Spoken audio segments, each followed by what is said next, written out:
Good morning, good afternoon, good evening, wherever you're listening or watching from in the world, of course. Welcome back to the U-Turn Up Show right here on Gbkm FM. Of course, I'm your host, Romain Redman, and don't forget, this is where we aim to inform, energize, and also empower our youth of today. So if you're just joining us, of course, welcome to the U-Turn Up Show. If you're coming back for how many other times or for season 2, of course, welcome back to the U-Turn Up Show. This is where we go from 3 p.m. until 4 p.m. And don't forget, our platforms are on Facebook at Gbkm Media. You can also check us out on YouTube.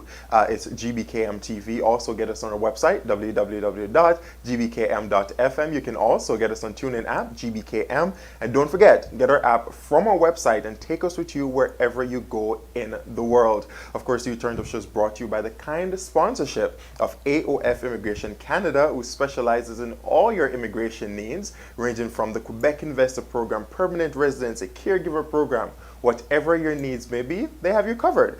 Of course, give them a call or send them an email for your private and confidential consultation. Their phone number is 416-629-4617. You can also send them an email. It's at info@aofimmigration.com. You can also visit their website, and you can also drop by their offices. They're located at 5800 Ambler Drive in Mississauga, Ontario. So for all of those who were with us the last time on the broadcast, we had the lovely MPPs, Miss Lindo, and of course Liberal MP Mitzi Hunter, as we discussed, of course, path forward after COVID-19 for our province, and we also spoke about how things are progressing now and how we can help to make our province a better one for future generations. But of course, this week we take a different turn and a different spin on things to bring you something a little more relaxed.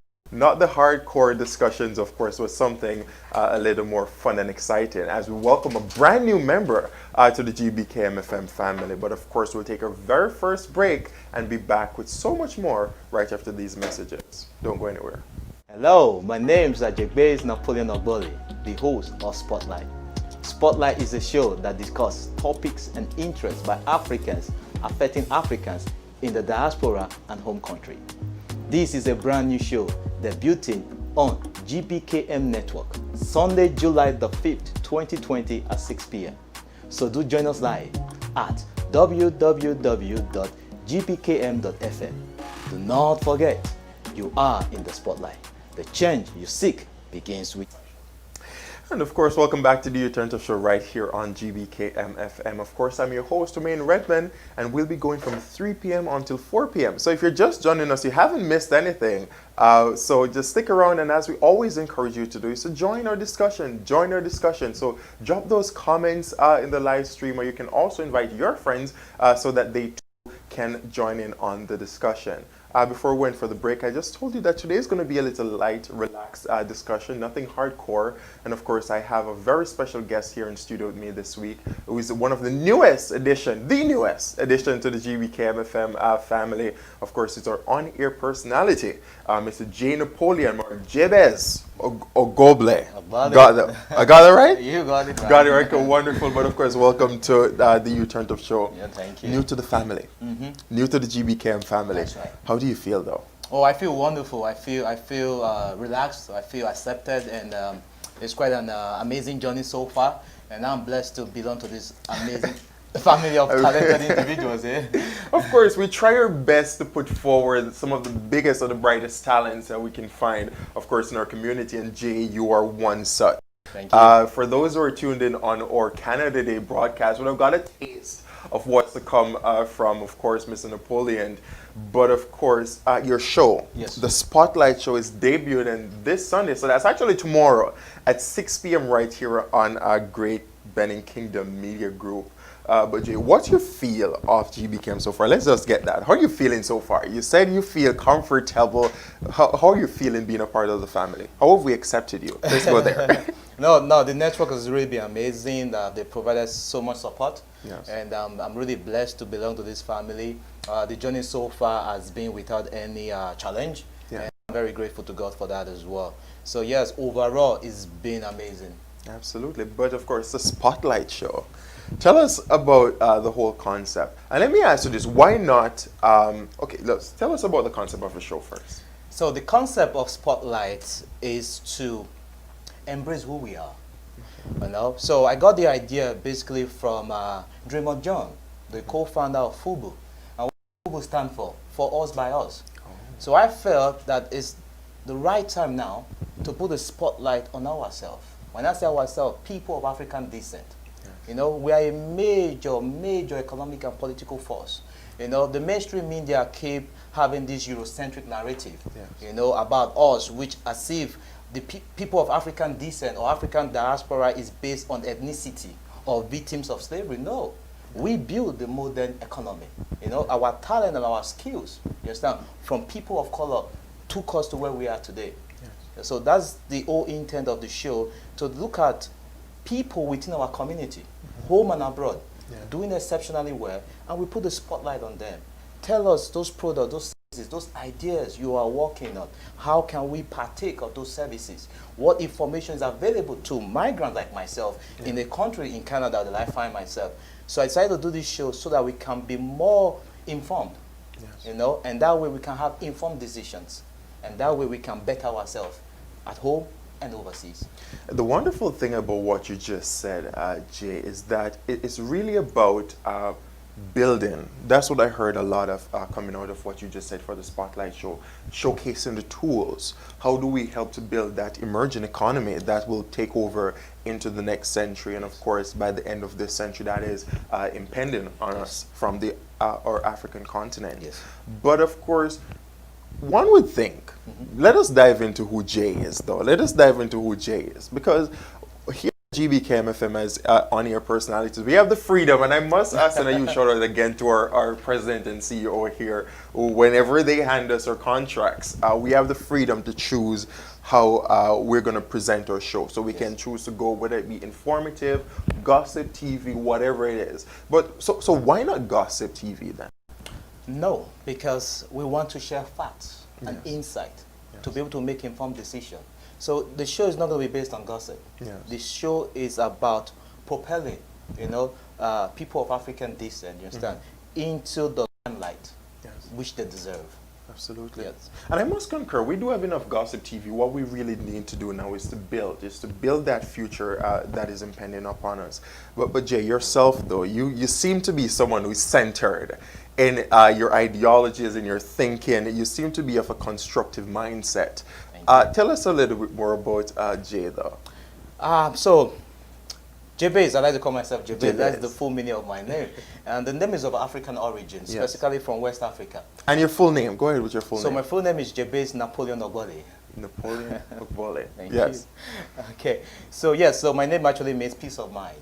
Okay. So I like everyone out there listening to us to have peace of mind. That the spotlight is going to give you those information that will give you peace of mind, whereby you can be able to, you know, achieve, you know, what you want. I personally, I'm in technology, okay, so I actually work as a business analyst and a project manager in the technology space. Apart from that, I call myself an entrepreneur because I have a couple of small businesses as well. Absolutely. Okay, I'm also the co-founder of the Pan-African Arts, Culture and Trade Institute here in Toronto, Canada. Yes, it's very amazing. So you definitely have to tell us a little bit more about that, because that's quite something interesting there, but continue. Yes, so the acronym is PACATI. PACATI, what we try to do is reach out to all the Commonwealth embassies within Canada, and we gather people together and look and tell this our representatives here to let us know what are the policies that they are making, you understand, to make our stay in this country, you understand, quite interesting and empowering. Apart from that, I'm also the country rep for the African Young Entrepreneurs. Yes, it's a network of over 10 million entrepreneurs, you know, across Africa. We're trying to spread into the Caribbean as well, because there's only one Africa, you understand, absolutely, which is the black race. Absolutely, absolutely.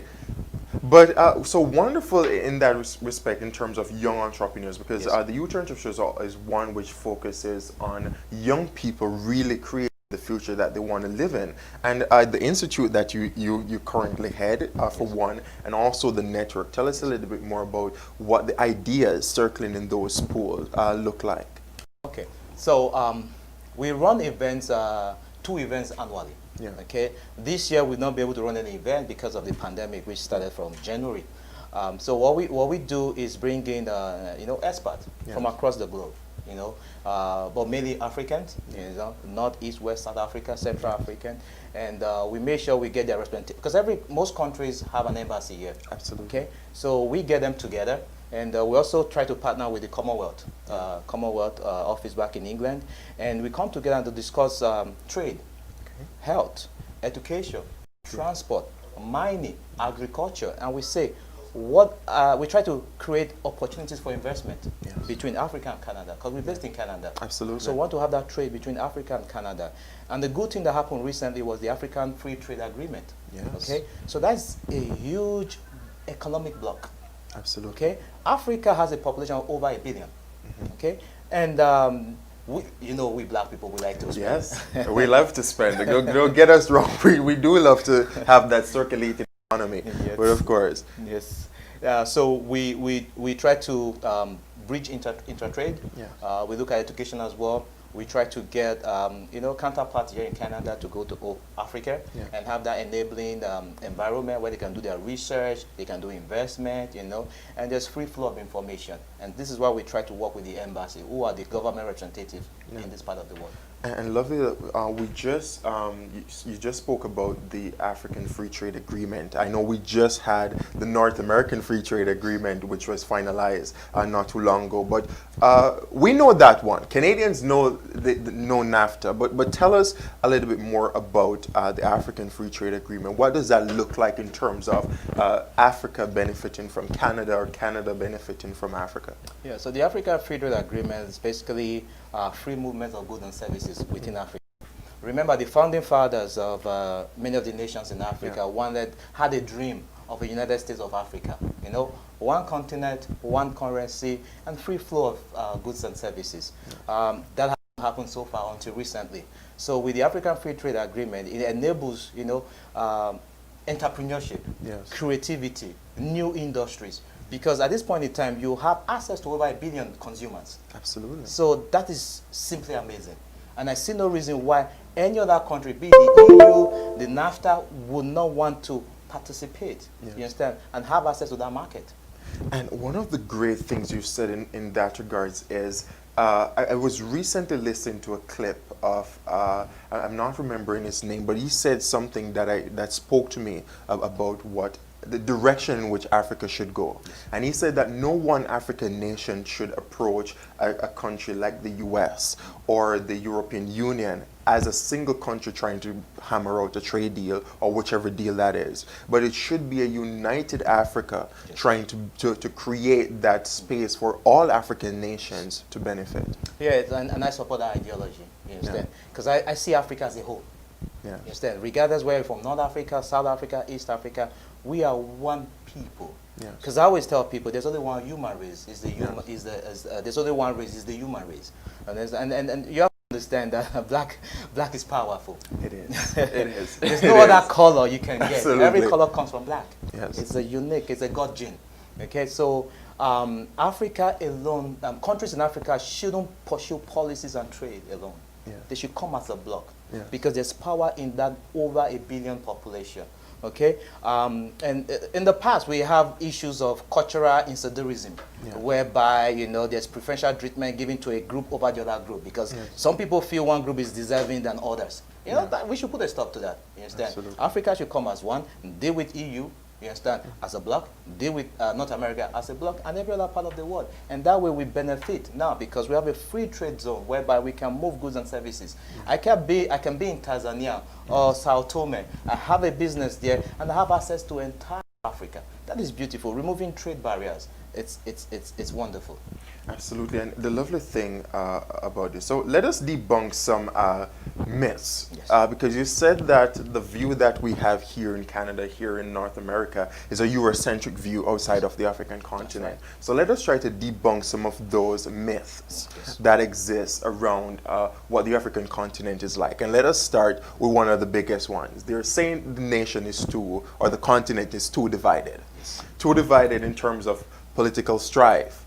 You have tribal wars. You have people just simply not sticking together. Yes. Yeah, that's a major issue. But let's go to the basic. Why do we have such issues? You understand? We have countries founded, whereby you bring in a group of people, different cultural understanding, different religious belief, different economic policies, and you merge them together into one country. What do you expect? Chaos. Yeah. And a lot of people try to take advantage of that. You understand? Because remember, people will always profit from disunity and chaos. You understand? Exactly. And we need to realize that. You understand? Because we are our brother's keeper. So the moment we realize that, look, we should have a goal. You understand?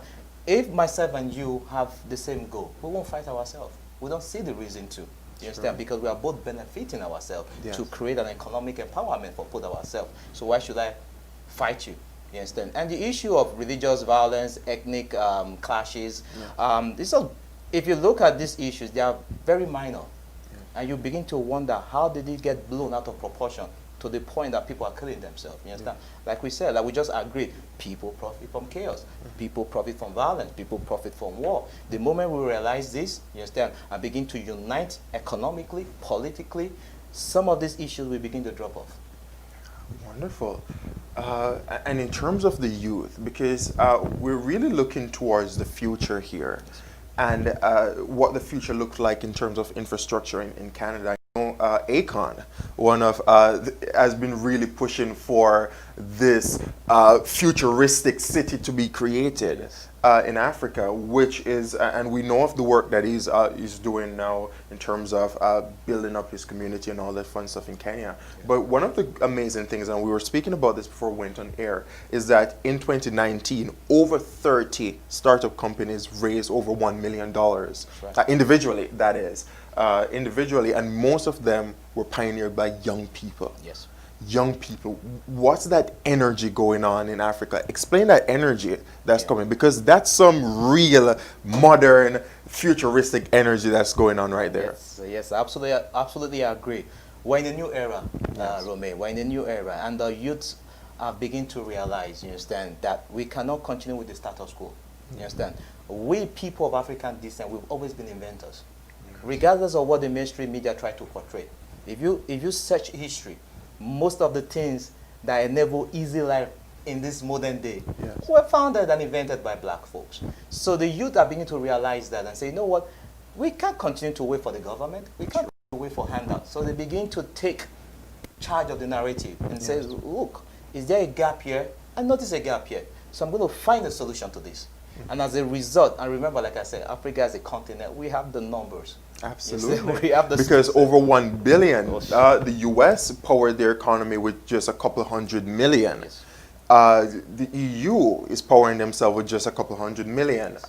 India, China is powering themselves by having similar numbers, way over 2 billion people, 1 billion something people. So why can't Africa do it? We can do it, yes. So we can.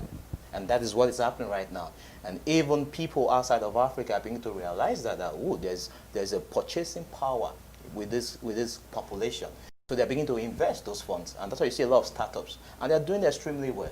And if you even look at the numbers, because with the COVID-19 pandemic, a lot of startups in North America and Europe were impacted. There are some statistics I saw that was really shocked. Some companies have 90% layoff. Which means you're left with 10% employee. There's some company, 100%. What does that mean? If you lay off 100% of your employee, it means you bankrupt. Exactly. Exactly. But in Africa, we don't have a lot of that issues. Why don't we have a lot of that issue? Why? Because the market is so big. You understand that everyone can have their own share of the market.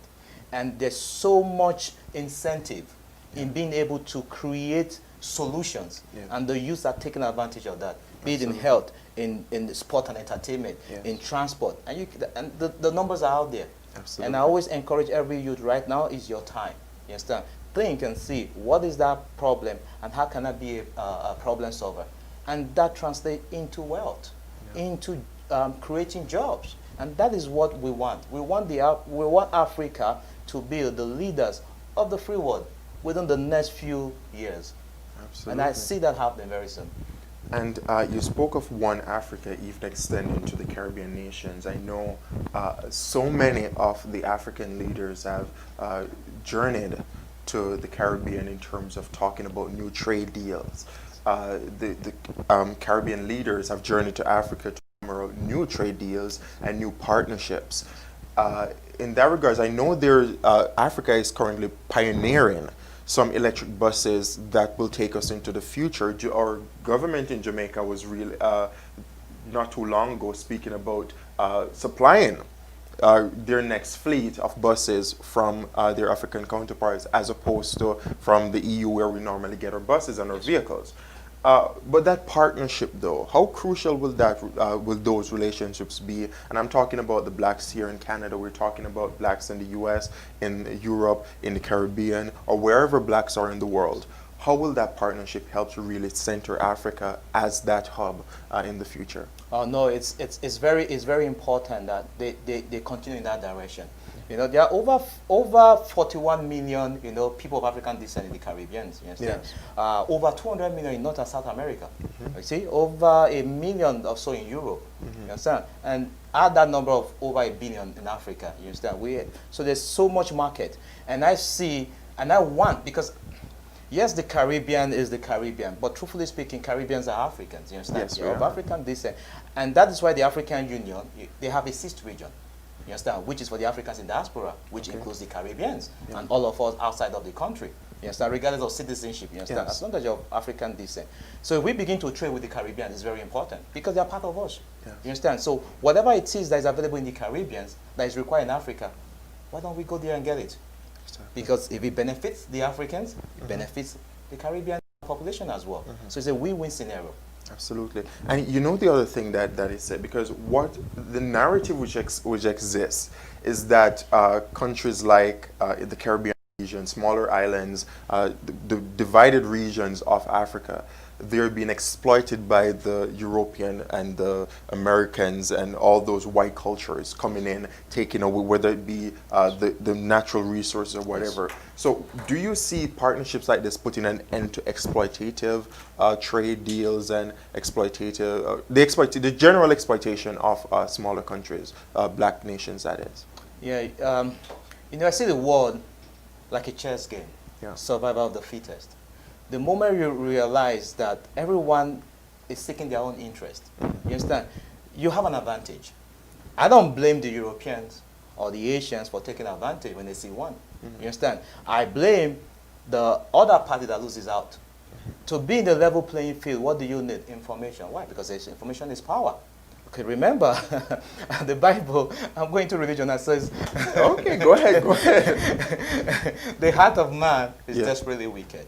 Okay. You understand? So once you realize that, you put yourself at a competitive advantage. So in terms of exploitation, once you know what you have, once you know where you want to get to, you understand, you protect yourself from exploitation. Okay. Romain, if I have a product for sale, for instance, and I have a market, and I know within the next 3 years, okay, I can disrupt that particular industry and be a leading player. Yes. And somebody comes and, you know, oh, in the interim, why can't I just take this off you? Take away the body and the stress, take this amount of money, you just go and relax, and I'll do the heavy lifting. You understand? If you realize where you are going, you want to disrupt the industry, you want to be a market leader, you won't take that offer because you can see your end from the beginning. So that way you prevent what? Exploitation. You understand? By remaining firm and staying true to your dreams. You understand? Everyone makes a mistake. The light bulb we see today wasn't made based on the first trial. Several trials happened. So I always encourage my African brothers and people of African descent all across the globe, you understand? Try, not just once, not just twice. Keep trying until you succeed. Wonderful. And on that note, we'll of course take a very second break here on the U-Turn Show. But we'll be right back with, of course, so much more. So don't go anywhere. Just keep liking, keep sharing, and of course, if you're on any of our live streams, just leave those comments, and we'll try to get to them and see what the discussion is. But of course, we'll be right back with so much more. Don't go anywhere. We'll soon be back. Hello, my name is Gbkm, the host of Spotlight. Spotlight is a show that discusses topics and interests by Africans affecting Africans in the diaspora and home country. This is a brand new show debuting on Gbkm Network, Sunday, July the 5th, 2020 at 6 p.m. So do join us live at www.gbkm.fm. Do not forget, you are in the spotlight. The change you seek begins. Absolutely, and welcome back to the Youth Turn Up Show right here on Gbkm FM. Of course, I'm being joined by Mrs. J. Napoleon, and we've definitely been having that much needed discussion, spirited discussion that is about the future of the new economy, which is on the African continent. And of course, how do we go from here to there? What are the steps that we need to take, and how do we ensure that our future is, of course, bright as the black race? Of course, we're still in the decade, celebrating the decade for people of African descent instituted by the United Nations. But that designation, though, Jay, that designation, though, for many persons, and we have definitely been on the streets and we've been hearing what's happening, it's just that, the designation. Yes. To some people, it doesn't mean anything. Yes. Is that true? No, I don't think. In my opinion, it's not. Because remember, origin is very important. Yes. You understand? Everybody wants to know, who am I? You understand? How did I get here? Yeah. You understand? Like I said before, the mainstream media continue to, have this narrative that, we're still victim of slavery, we're trying to recover from that, and we're people without history. No. You hear stories. I was in high school, I've been taught how different people discover this part of Africa or not. And I ask, was that place vacant? Exactly. You met a civilization, you met people, Yes. you met cultures there. So you could have discovered it. Yeah. You understand? So yes, it's very important to know who you are and where you're coming from, and that really helps you to know where you want to be. Absolutely. And it's the era of education also. People are being encouraged to really learn about their roots, learn about their African heritage, learn about what it really means to be a black person. Yes. It's that new centering of people's knowledge about themselves. Yes. Yes, and I continue to encourage that, information is powerful. Yes. The more informed you are, the better off you are. You understand? Some people have the opinion that, ignorance is bliss. The less I know, the less I have to think. You understand? But to me, I just feel that's a shortcut. You understand? Yes. And that is just a way of neglecting your own civic responsibility or social responsibility. Because to whom much is given, the Bible says much is expected. Absolutely. We're both here having this discussion because we want to play our own part. Yes. You understand? So I feel that everyone should educate himself, not just about blackness, not just about Africa. Yes. We have other human beings having so much oppression as well. We're in Canada today. The natives are still fighting for their rights. You understand? Yes. So please, continue to educate yourself. You understand? Even my people, African descent, people of color, you should try to understand your European counterparts as well. Yeah. You understand? So the more, because before we had all these trade barriers and all Yes. these Yes. political zones and countries, the world was a marketplace. Yes. You understand? Everybody was able to travel. You understand? People had common language they could trade with because of commerce. You understand? We had the Silk Road, and people from Europe, from Africa used to go to the Asia to trade back and forth. You understand? So the more you are becoming aware, the better of you we feel. So I don't Absolutely. believe ignorance is bliss. No, I just feel ignorance is an escape and it's laziness. Absolutely. Let's talk about policies now. Let's get into some of those policies that should be instituted right now so that we can ensure that future. Because we all know it can be a step forward, but also 300 more steps backwards, Yes. right? By just one wrong policy being instituted. So let us take it from the point of view of an economic standpoint. Before we do that, so there's this discussion going on where a lot of educated black persons are doing higher level degrees in like education, pedagogy, African studies, and all that stuff. And I heard someone said black people should try to explore higher level degrees outside of those kind of studies because African studies we can always pick up on. That's what they're saying. Not that it's my opinion or anything. But I'm just trying to get your perspective on this. So they're encouraging people to get into things like economics, get into things like engineering, get into things like this, the technological sector, get into all those sectors that really push economics forward. Yes, in my opinion, that is more of a personal choice. Because in terms of development, the government has a whole lot of role to play. Yes. In Canada today, you have the highly skilled programs. Because the government comes together and says, oh, in this specific industry, there's a gap, there's a lapse, and we need certain skill set to fill the position so we can remain competitive. And what Yes. do? They reach outside for migrants to fill those skill sets, you understand? So if people of African descent wants to pursue knowledge in whatever discipline, you have no problem with that. Yes. You understand? But if you begin to, but I think the government needs to come together as well and said the United States or United Countries of Africa, what are those things we need? You understand? To be a leader and a world power in the 22nd century. Absolutely. You understand? And if they can do that, then they can begin to sponsor, provide scholarship. You understand? Have education exchange programs whereby you take college kids from one country in Africa, maybe to Europe, Asia, and somewhere, and vice versa. Because it used to happen before.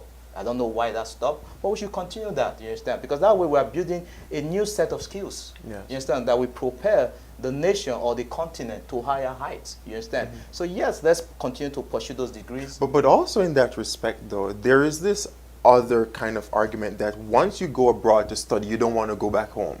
Especially if you have that high-level degree and you can get a job here in Canada, the US, in England, or wherever. You don't want to go back home because the lifestyle catches you. Yes. And that is true. That is true. I migrated away from my home country over close to 20 years now. I do visit, but I have not really relocated back. And I have wealth of knowledge, you understand? Because I've done several studies and I have so much experiences, you understand? In both in my career and in the business. But why is that so? Because like you said, we're in a different part of the world whereby things work. You understand? And you get comfortable. Who doesn't like comfort? You understand? Exactly. Who doesn't like comfort? But still, our government in our home countries back in Africa and the Caribbean needs to do more to attract those skill sets. There's a lot that can be done. They can learn from the Europeans. How are they able to attract foreigners and make them stay? So why can't we, if they can attract foreigners and make them stay, even with the cultural differences and systemic racism, why can't we attract our own to help develop the country? It's just based on what? Policies. You understand? And what are some of those policies that we need? That's good. Some of those policies is for us to recognize that we shouldn't fight ourselves. Our enemy is not within, our enemy is outside. And then you make, for someone like me, I would love to go back to my country of birth and make impact. I have a lot of experience in the technology space. I would love to go back, work with any ministry of technology, look at the lapses, you understand? I'm even willing to do it for free, for a period of time. You understand? As my way of giving back. You understand? But if the government made policies that enables that, like I said, exchange program, what stopped me every year? Oh, the Ministry of Technology in so and so country requires, you know, our nationals who are in the diaspora to come and help for a period of 6 months or 1 year. You see a lot of people will apply to that. If they don't ask, you don't get. So it's more of like a contract trial. It's like a trial period then. So come see what's available and see what you can do. And if it works out, you can choose to say. If it doesn't, you can choose to go back. You can choose to go back, exactly. I have a friend who works in oil and gas. A lot of the expatriates in Africa, they're not as qualified as Africans, home and abroad. You understand? So we need to move away from this idea of inferiority. Like I said, the black color is a gene, is a God gene. You understand? We are unique, we are superior, we are good in every way. We don't need to brag about that. Because once you have something, you don't need to brag about it. People see it. You understand? So the moment we realize that and begin to, you know, look at our own as the professionals, you understand? And begin to embrace them, provide an enabling environment for them to come and participate and help you solve those problems, the more we begin to grow and at a faster rate. Absolutely. And let's look at those or natural resources on the continent. A lot of the miners and a lot of the companies that extract and take away aren't African-based companies. Robert Mugabe, as much as he's a controversial person, he's so controversial, but he employed a method of driving everyone that's not black or Zimbabwe out of Zimbabwe. Is that a trajectory Africa needs to explore? Or that's just something that's not necessary? There are other avenues which can be taken to ensure that the minerals, the products of the earth of Africa stays and benefits Africa. Oh yes, this is all based. Is Robert Mugabe method first? No, I do not. I believe Africa is big enough with you. Hello, my name is Gbkm, the host of Spotlight. Spotlight is a show that discusses topics and interests by Africans affecting Africans in the diaspora and home country.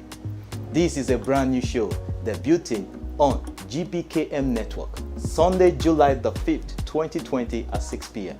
So do join us live at www.gbkm.fm. Do not forget, you are in the spotlight. The change you seek begins with you. Hello, my name is Gbkm. You know, so Africa should begin to think in that regard and say, okay, how do we safeguard Africa and the Caribbean and continue to make them not dependent?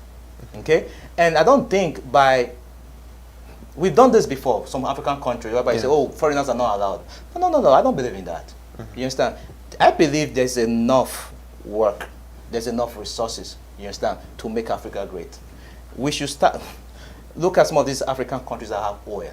Yes. They sell their crude oil, Yes. okay, and they buy refined petroleum. To me, that is just ridiculous. If you be selling crude oil for a period of time, that should be enough for you to develop your refineries and begin to refine your fuels. You understand? Yes. So if you have enough to export, please do. Yeah. You understand? But you should be able to refine your fuels. We have a lot of natural mineral ore, you understand, whereby we export to Asia. Yes, like I said before, it's easy for someone to come, explore, take the resources and give you cash. You understand? But you lose a whole lot of benefit. Absolutely. Because they take that resources, manufacture finished goods, and by manufacturing finished goods, what have they done? They've industrialized their nations. Exactly. And now they have enough to begin to export, and you become a consuming nation. Yeah. Consuming nation cannot prosper. And just a little perspective here for viewers. The real value to an economy is in the finished products of a good. So it's not just like rice. It's not the wheat that's growing in the field, but the rice is actually what benefits an exporting nation. So we're just trailing in that trajectory, just to give you a little idea of what, of course, Mr. Napoleon is saying. But please continue. Yes. So back to the original question, the Mugabe approach. I personally won't take that approach. Yes. You understand? So if I have some foreigners who have economic advantage, you understand? We need to have a dialogue. It's give and take. Yeah. Let's have a dialogue. If you prosper, you understand, on my back, Yeah. you understand, you have moral obligation, you understand, to contribute back to the society that you benefited from. Yeah. You understand? And if we have that dialogue, you understand, we'll reach a consensus. You understand? Like I said, there'll be enough room for everyone to be able to prosper economically. And I like that you said that, because one of the things that I must point out, because if any country should enter the United States or enter into Canada with the intention to utilize resources from Canada, Canada would have to get a majority of the benefits as opposed to the country who's coming in. So we're talking about policies and we're talking about agreements being made on basis like these, or in benefits then should be distributed in this accord. That's right. That's right. So the benefits should favor both parties. You understand? But the owner of the wealth should have more of that. Yeah. You understand? If I own a building, for instance, for lack of a better example, you understand, I have tenant, you understand? It's my building, you understand? It's my rules. Yeah. You are occupying that property for a period of time and paying a fee. Yeah. So I see no reason why you will take my natural resources and dictate the terms to me. You understand? It's not as if we are in the in the era of the early days whereby we do not have the skill set and whatnot. These finished products that come back to this continent, a lot of them are being manufactured by Africans in diaspora. Exactly. You understand? With the knowledge and the skill set. You understand? If you are able to attract these fellows back, you understand, you can begin to develop, you know, your industry to be able to produce finished goods that you can also consume and export. Exactly. I'm not saying Africa shouldn't sell if they have excess to other part of the world. Yeah. Of course do. You understand? It's great, right? Export is great, yes. Exactly. Export is great. So that's my opinion. What I'm hearing in your undertones, though, is the need for restructuring of the governments in the region in terms of it can be in a multitudes of ways, but explain your idea of restructuring in that sense of the government so that policies can be implemented that works for the region. Yeah. In every society, when there's lack, what happens? People begin to hoard. Recently with the COVID-19 pandemic, people were hoarding basic things like tissue. Toilet paper. You understand? So Africa nations are seen as poor countries. Oh, we don't have enough. You understand? So whatever we have, so you look at the budget of most African nations, it's very small. Yes. And sometimes I wonder how they're able to run the country, even with the corruption going on. Yeah. So restructuring in the fact that we need to be a producing continent, okay? Restructure your expenses and take a bulk of that into developing infrastructure. Okay? It's a sacrifice. Yes. Other areas we suffer, you understand? It makes no sense where you pay politicians huge sums of money, you understand? And those money has been sent overseas to import cars, to buy houses. It's ridiculous. Imagine, even with that sort of, because in every nation there's corruption. Yes. There's corruption.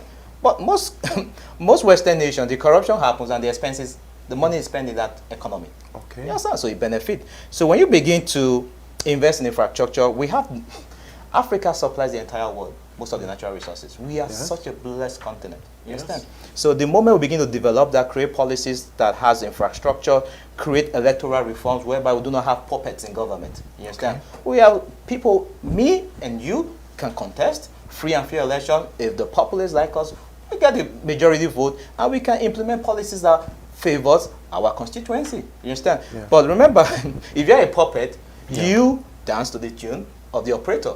Exactly. You understand? So whoever puts you there, you have no choice but to try and fulfill those people's ambition at the expense of the populace, at the expense of the constituent, at the expense of your country. You understand? Yes. We need to start becoming patriotic and believing in ourselves, because we have everything to become the greatest continent in the world. Yes. But don't you think that would have to take, it requires then for the leading nations of Africa, and when I say the leading nations of Africa, it's because we all know that there are some nations that have a much bigger economy than some. We're talking about, of course, Nigeria, South Africa. We're talking about countries like Kenya and all those regions coming all the way up, even going to the northern side, to really come to the table. And I'm talking from north to south, come to the table and start to work on a new model of government. One of the beautiful things we've seen around the world as economies change, we're talking about even in China. China recent restructuring took place at the end of the 1990s, 1980s. And what it took was for them to really develop a new type of model for government. So will a new type of, like a new model be required for that building? One more central where there is, of course, African Union was proposed before. Something like that? In terms of governance, I don't see central governance being the solution. The African Union is an organization that tries to, regulate, you understand, and create a level playing ground. Look at the United States of America, the greatest country in the world. Okay, I think it's about 5 states in America that carry the entire country. So if America can prosper based on the wealth of just 5 states, let's take a look at Canada. Ontario alone, look at how much Ontario contributes to the national economy.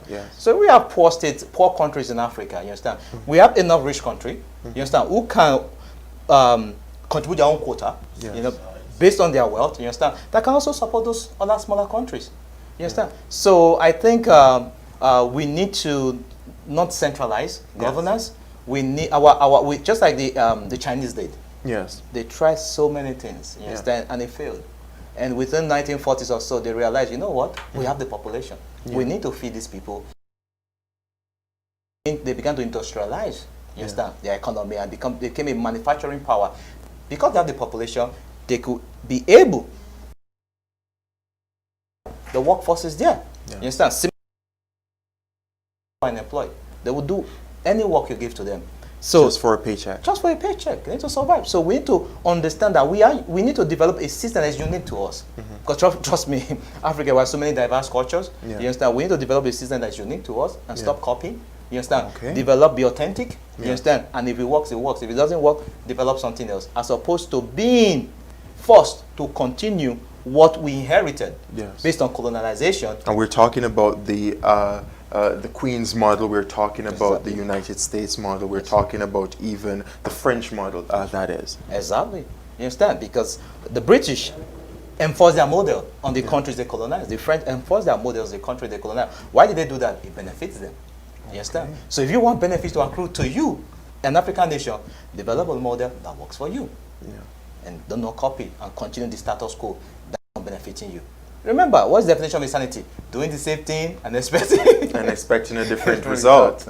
But of course, lovely in that regards, because that's one of the things that we have to put into perspective also in terms of restructuring. One of the things European or Canadian American counterparts are often chastised about is their lack of sense of culture, Yes. right?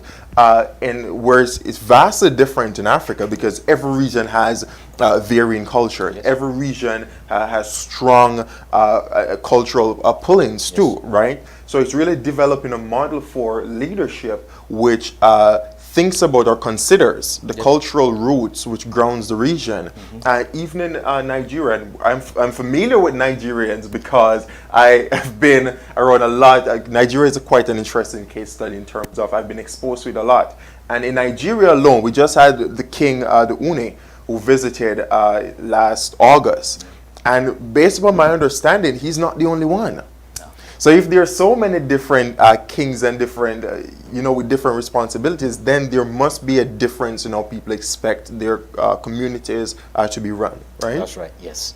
You're very right, you understand, because Africans believe in controlling their own resources, you understand? You can have a central government, just like in Canada, we practice a system of government called parliamentary system, whereby we have the parliament, queen is the head of state, just a figurehead, you understand? And the central controls, foreign policy, military, etc. But the provinces have so much power.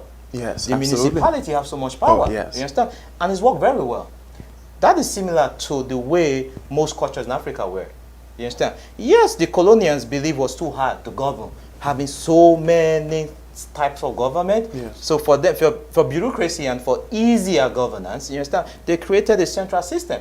Okay, so I think Africa needs to look at, what works for them, and if states or groups want to control their resources, it's a dialogue. Yes. You can do this. Okay, this is what I'm bringing on board, and this is what I expect from you for these services I'm providing. And because we are now a nation, you understand, we need to look out for the other parts of the country who cannot generate this amount of wealth. You understand? And there's equitable distribution of wealth. Absolutely. So what I'm getting from that though is that will one standard policy for trade then with the outside world, everyone outside, work for Africa in general? If there's a standard policy, let's say like we have the African trade, will that work for every African nation, or will each nation need a different policy, trade agreement that is, when trading, whether it be to whichever part of the world that is? Yeah, because even the African Free Trade Agreement right now is still being ratified, because every country needs to look at it and look out for themselves. How does it benefit me? Because it's very important that everybody look at how it benefits them. And whatever doesn't work for them, they have to bring it to the table and make a consensus or trade-offs to make it make it better for themselves. To make it better for themselves. Yeah. So I believe at the end of this period. Every country would have been able to look at the agreement, and they would have agreed that definitely this central trade, you understand, will benefit us equally.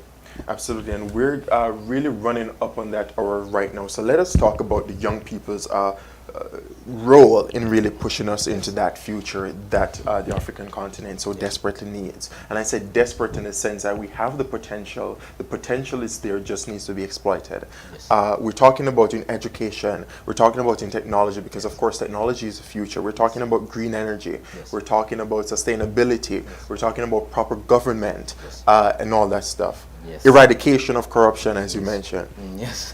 Oh no, the youth has a part to play. Yes. I remember, civilization come and go. People come and go. You understand? So in the next 2-3 decades, you understand, we become the retired race. Yeah, exactly. Retired people. So the youth, we take over. Yes. You understand? So the earlier they get involved, the better. Because that way they can see the challenges. You understand? They can learn from the past mistakes. You understand? Create an enabling environment to have a competitive advantage. So that way they can trade and have discussions and agreements, or even agree to disagree with other counterparts, be it Asia, Europe, or America. Yes. And do you think there's a great benefit in terms of there are so many African students learning all over the world? Yes.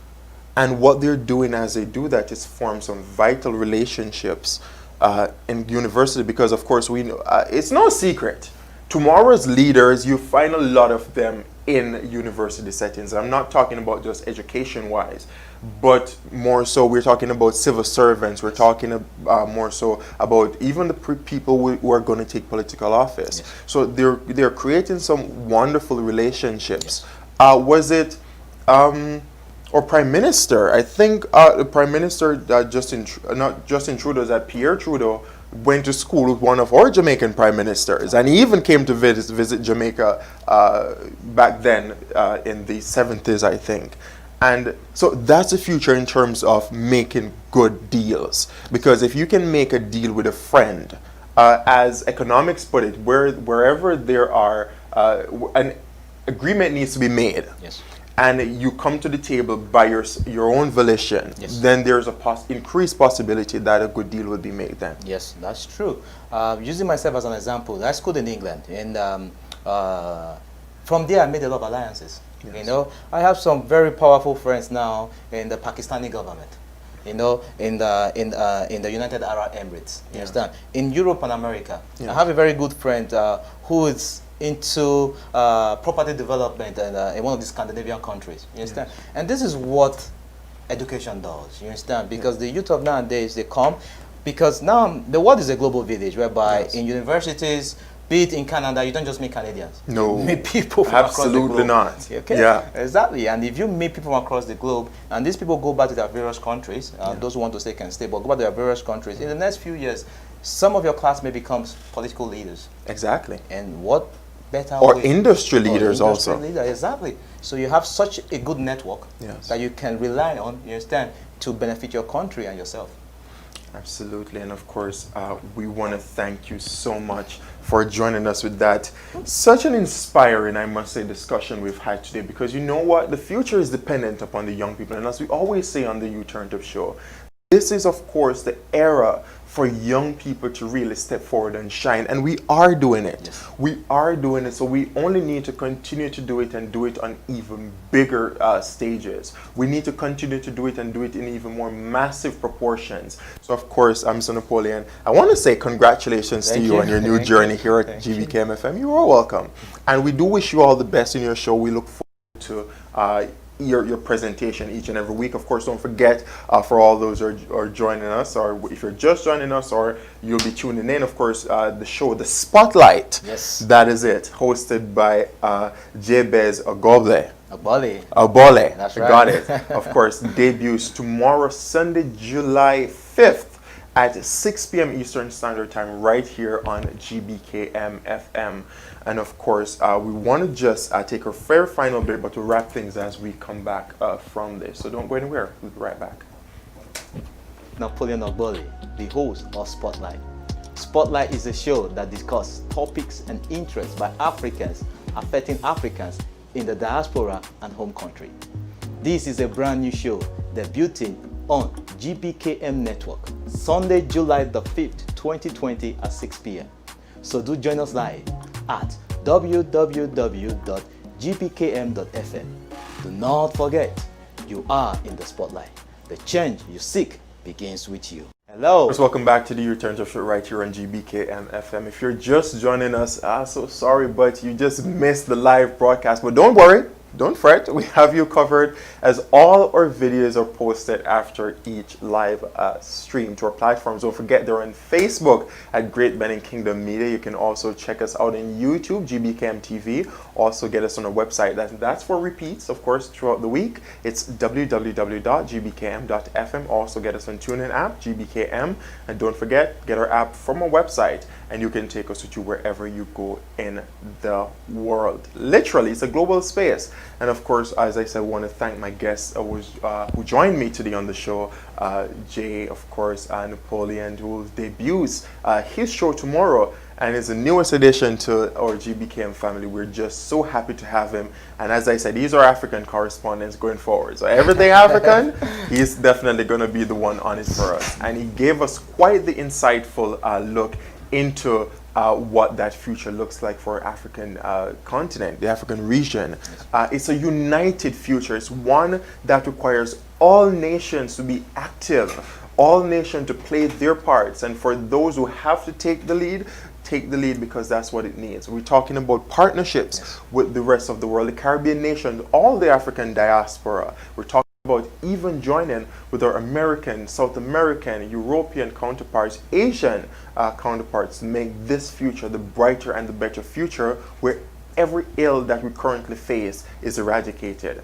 And of course, we look so much forward to having Jay on our platform here. And of course, we want to thank my sponsor who keeps me on air each week, AOF Immigration Canada. Thank you so much for your wonderful partnership over the 1.5 years. Don't forget, they specialize in all your immigration needs, ranging from the permanent residency, Quebec Investor Program, student visa, whatever it be, they have you covered. So just contact them for your private and your confidential consultations. Their phone number is, of course, 416-629-4617. Also send them an email. It's at info@aofimmigration.com. You can also visit their website. It's aofimmigration.com. You can also visit their offices. They're located at 5800 Ambler Drive in Mississauga, Ontario, and just let them know that we sent you. I want to send a huge shout out to my in-studio team, producer Kenny Basway, lights, cameras, action each and every week, keeping us blazing. Thank you so much for being a part of the movement. And to you at home, thank you so much for joining us each and every week. So until next time, same host, remain Redmond, same time, 3 p.m. until 4, same station, Gbkm FM. Just keep reaching, keep achieving, and keep changing the world. Next week. Oh, my name is Gbkm Tv, the host of Spotlight. Spotlight is a show that discusses topics and interests by Africans affecting Africans in the diaspora and home country. This is a brand new show debuting on Gbkm Network, Sunday, July the 5th, 2020 at 6 p.m. So do join us live at www.gbkm.fm. Do not forget, you are in the spotlight. The change you seek begins with you. The world.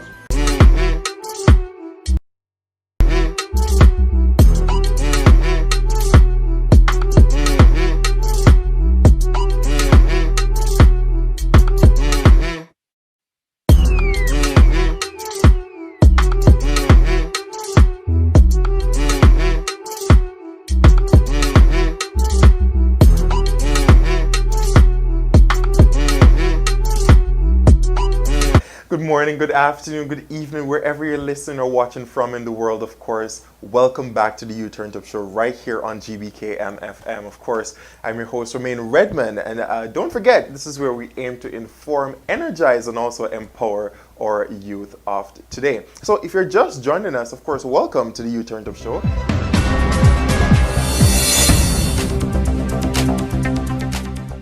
Hello, my name is Miriam Akpata, host of Global News Check. Debuting on Thursday, November 5th at 12 p.m. Eastern Standard Time on the award-winning television station in Canada, Gbkm.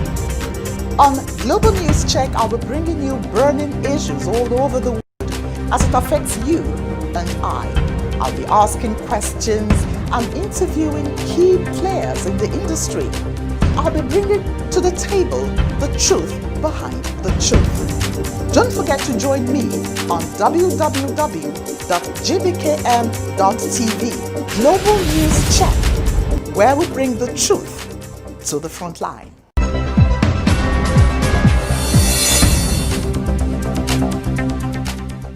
Hello, my name is Miriam Akpata, host of Global News Check.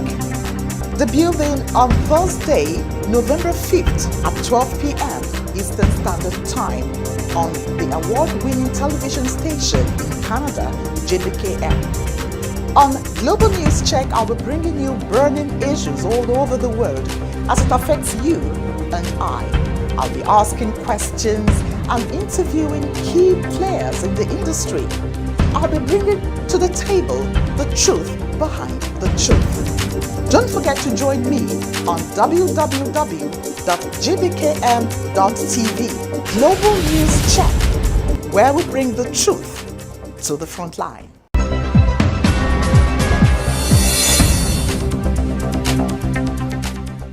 Hello, my name is Miriam Akpata, host of Global News Check. Debuting on Thursday, November 5th at 12 p.m. Eastern Standard Time on the award-winning television station in Canada, Gbkm. On Global News Check, I'll be bringing you burning issues all over the world as it affects you and I. I'll be asking questions and interviewing key players in the industry. I'll be bringing to the table the truth behind the truth. Don't forget to join me on www.gbkm.tv Global News Check, where we bring the truth to the front line.